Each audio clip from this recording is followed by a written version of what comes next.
शेतकरी बंधूंनो नमस्कार. यंदाच्या हंगामामध्ये कापूस पिकाची तुम्हाला लागवड करायची असेल तर हा व्हिडिओ तुमच्यासाठी महत्त्वपूर्ण आहे. कापूस पिकाची लागवड करत असताना सर्व गोष्टींची पाहणी तुम्हाला करणं आवश्यक आहे. जसे की कमी पाण्यात येणारे उत्पन्न कोणतं आहे, लवकरात लवकर येणारं उत्पन्न कोणतं आहे, रोग प्रतिकारक जे काही क्षमता असलेले जे काही वाणं आहेत हे कोणती आहेत, अशी टॉप 5 वाणे जे आहेत आज आपण या व्हिडिओच्या माध्यमातून जाणून घेणार आहोत. त्यासाठी व्हिडिओ शेवटपर्यंत फॉलो केलं नसेल तर पटकन फॉलो करून ठेवा. तर व्हिडिओ सुरू करूया. आजेस सीड 155 बीजी हे महाराष्ट्रातील लोकप्रिय असं वाण आहे.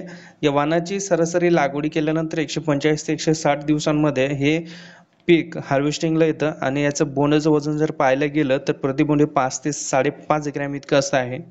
आणि प्रभात सीड सुपरगॉड हे दुसऱ्या नंबरचं वन आहे. तर यामध्ये पाहायला गेलं तरी खास करून मराठवाडा, विदर्भ, उत्तर महाराष्ट्रातील शेतकऱ्यांमध्ये लोकप्रिय आहे.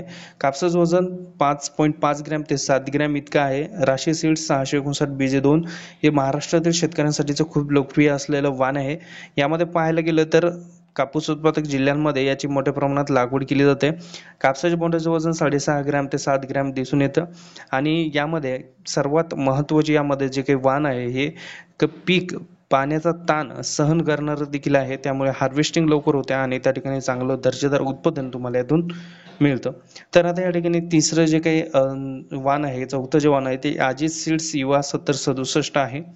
हे वाण यामध्ये लागवड राज्यातील बऱ्याच जिल्ह्यामध्ये केली जाते. सरासरी 155 ते 160 दिवसामध्ये हे परिपक्व होते. आणि या ठिकाणी जे काही तुलसी सीड्स कबड्डी वाण आहे हे देखील खूप चांगलं लोकप्रिय झालेलं वाण आहे. मराठवाडा, विदर्भ यातील भरपूर शेतकरी कापसाची लागवड करतात. या बोंडाचे वजन पाहायला गेलं तर 6 ते 7 ग्रॅम इतकं आहे. आणि हे पीक रस शोषक प्रतिकारक असल्याने या ठिकाणी आढळून आलं आहे.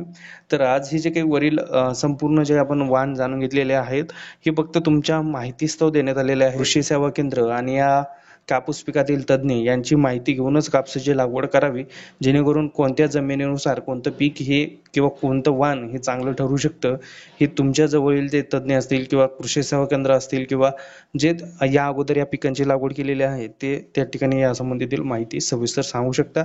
धन्यवाद.